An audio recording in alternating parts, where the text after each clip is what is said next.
इटावा सैफई में अखिलेश यादव का बयान।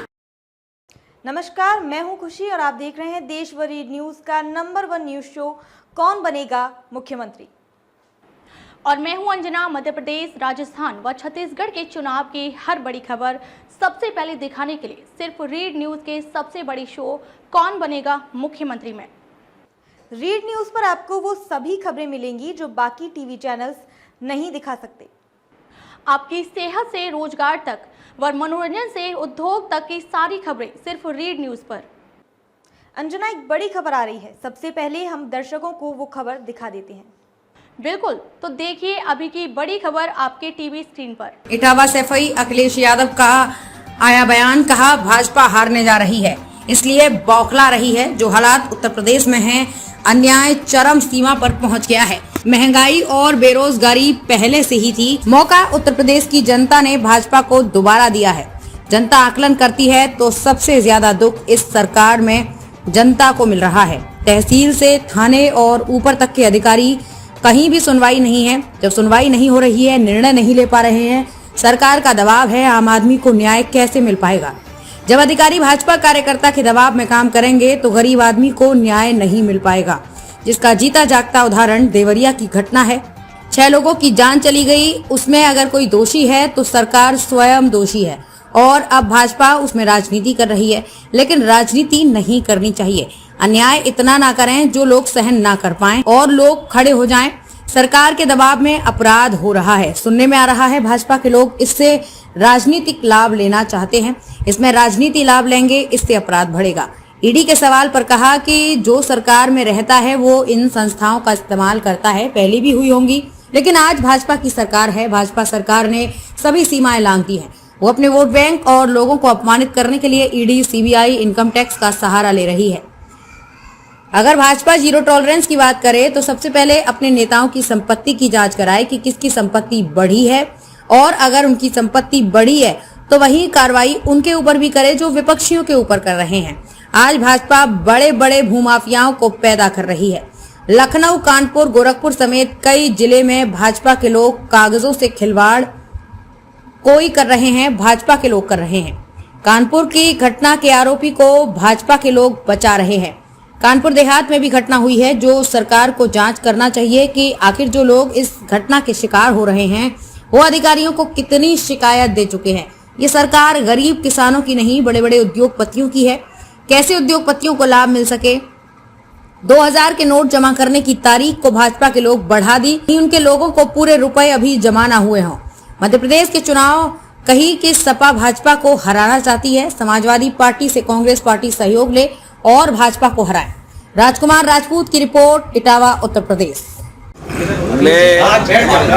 नीचे रखो, सब लोग आईडी नीचे। मैं अपने पत्रकार साथियों का धन्यवाद देता हूं कि आज आपसे बात करने का मौका मिल रहा है। जो हालात उत्तर प्रदेश में हैं, अन्याय चरम सीमा पर पहुंच गया है। महंगाई तो पहले से ही चरम सीमा पर थी, बेरोजगारी चरम सीमा पर पहले ही थी, और जिस उम्मीद से जनता ने भारतीय जनता पार्टी को दोबारा मौका दिया, आज जब जनता आकलन करती है तो सबसे ज़्यादा दुख और तकलीफ इस सरकार में मिल रहा है। तहसील से लेकर के थाना और थाने से लेकर के ऊपर के अधिकारी, कहीं सुनवाई नहीं है। और जब सुनवाई नहीं है और अधिकारी निर्णय नहीं ले रहे हैं, सरकार का अगर दबाव है तो किसी भी आम व्यक्ति को न्याय नहीं मिल पा रहा। जब अधिकारी मनमानी करेंगे और भारतीय जनता पार्टी के नेताओं के दबाव में काम करेंगे तो कभी भी गरीब जनता को न्याय नहीं मिल सकता। और उसका जीता जागता उदाहरण देवरिया का है, जहां पर ऐसी घटना घटी है, 6 लोगों की जान चली गई। अगर कोई दोषी है उस घटना के लिए तो वो सरकार स्वयं दोषी है। अब भारतीय जनता पार्टी उसमें लगातार राजनीति कर रही है। ऐसी घटनाओं पर राजनीति नहीं करनी चाहिए। अन्याय इतना नहीं करना चाहिए कि लोग सहन न कर सकें। और लोग खुद खड़े हो जाएं सरकार के खिलाफ। और ये अन्याय, ये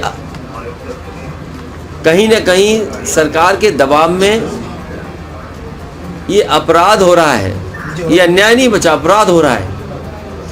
और सुनने में आ रहा है कि भारतीय जनता पार्टी के लगातार नेताओं की कोशिश है कि इससे राजनीतिक लाभ लिया जाए। राजनीतिक लाभ लेंगे अगर आप, तो घटनाएं बढ़ेंगी, कम नहीं होंगी। लेकिन जिस तरह से ईडी लगातार छापेमारी कर रही, कल अभी आदमी के ठिकानों पर भी संजय सिंह को भी गिरफ्तार किया गया, आपको क्या लग रहा है, क्या इसका भी कोई राजनीतिक? देखिए, जो सरकार में रहता है वो इन संस्थाओं का इस्तेमाल करता है। पहले कभी इस्तेमाल हुए होंगी ये संस्थाएं, आज भारतीय जनता पार्टी की सरकार है, लेकिन भारतीय जनता पार्टी ने सब सीमाएं लांघ दी। वो केवल अपने वोट के लिए, दूसरे लोगों को अपमानित करने के लिए ईडी, सीबीआई, इनकम टैक्स का सहारा ले रहे हैं। हमारी तो मांग ये होगी कि भारतीय जनता पार्टी अगर ज़ीरो टॉलरेंस रखती है करप्शन के लिए, तो अपने नेताओं के, अपने विधायक, अपने लोगों का आकलन करें कि किन किन की संपत्ति बढ़ गई है, और जिन जिन की संपत्ति लगे कि ज़्यादा बढ़ गई है तो उनके खिलाफ भी वही कार्रवाई होनी चाहिए जो विपक्ष के खिलाफ कार्रवाई कर रहे हैं। और मैंने कई मौक़ों पर कहा कि आज ज़मीनों का काम सबसे ज़्यादा कोई कर रहा है तो भारतीय जनता पार्टी के लोग कर रहे हैं। कई शहरों में बड़े बड़े भूमाफिया पैदा किए हैं और भूमाफियाओं का काम भारतीय जनता पार्टी स्वयं कर रही है। लखनऊ में, कानपुर में, आपके अयोध्या में, गोरखपुर में, वाराणसी में आप जानकारी कर लें, और सरकार जब भी जांच करेगी, सबसे ज़्यादा ज़मीनों का और सबसे ज़्यादा खिलवाड़ कागज़ों से और भूमि माफिया के रूप में कोई उभर कर के आ रहा है तो भारतीय जनता पार्टी स्वयं है। और अन्याय की सीमा आप देखिए, क्या कानपुर की घटना नहीं हुई? एक किसान की ज़मीन लिखवा ली, 6 करोड़ का चेक दे दिया, बाद में उस गरीब आदमी से चेक वापस लिया, चेक फाड़ दिया, उसे आत्महत्या करनी पड़ी। उसे कौन बचा रहा है? भारतीय जनता पार्टी के नेता बचा रहे हैं। इसी तरह कानपुर में एक व्यापारी को इतना मारा सिख भाई को कि उसकी आंख चली गई। कौन था वो? भारतीय जनता पार्टी का कार्यकर्ता था। इसी तरह और जगह अगर आप देखोगे, सबसे ज़्यादा अन्याय इनकी सरकार में हो रहा है। आज ही खबर पड़ी है कि कानपुर देहात में भी और कानपुर में 2 पक्ष में झगड़ा हुआ, 2 लोगों की जान चली गई केवल ज़मीन के विवाद में। सरकार को ये देखना चाहिए कि जो जहाँ पर ज़मीन को लेकर के विवाद हो रहा है या विवाद से जान जा रही है, आखिरकार वो अधिकारियों को कितनी एप्लीकेशन दे चुके हैं।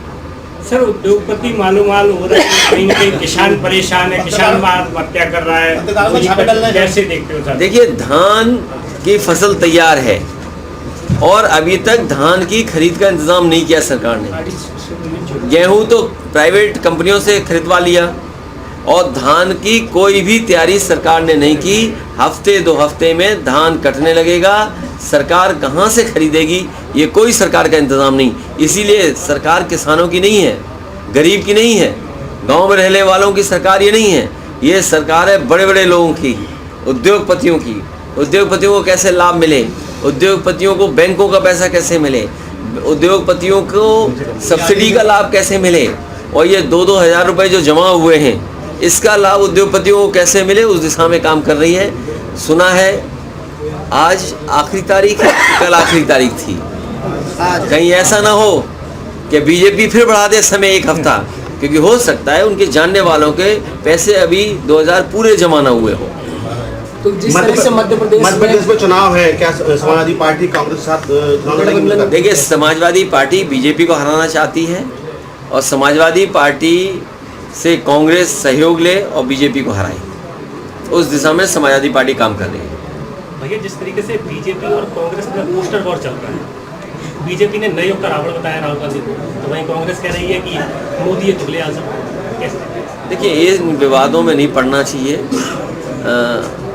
सही मायने में किसान का भला हो, गरीब को सुविधा मिले, और जो स्वास्थ्य सेवाएं ठप हो गई हैं, कम से कम स्वास्थ्य सेवाएं बेहतर हों। आज गरीब को किसी अस्पताल में इलाज नहीं मिल रहा, गरीब कहीं पहुंच जाएगा, किसी अस्पताल में इलाज उसको नहीं मिल रहा। भैया जी, 2024 में जैसे कि मैनपुरी लोकसभा चुनाव, उसके बाद घोषी लगातार जीतने के बाद क्या लोकसभा मैनपुरी 2024 में समाजवादी पार्टी बड़ी बढ़त कैसे देखते हो? समाजवादी पार्टी की कोशिश होगी अभी के लिए बस इतना ही। ब्रेक पर जाने से पहले आपको बता दें, अगर आप हमारे चैनल के रिपोर्टर बनना चाहते हैं तो आप हमें फ़ोन, व्हाट्सएप या ईमेल कर सकते हैं। आपको बता दें, रीड न्यूज़ एजेंसी अब हर सोशल मीडिया प्लेटफॉर्म पर भी उपलब्ध है। आप रीड न्यूज़ के ट्विटर, फेसबुक, यूट्यूब, इंस्टाग्राम और पब्लिक ऐप से भी जुड़ सकते हैं।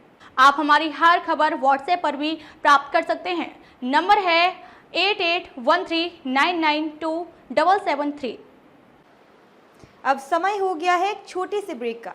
खबर को लाइक व शेयर करना ना भूलें।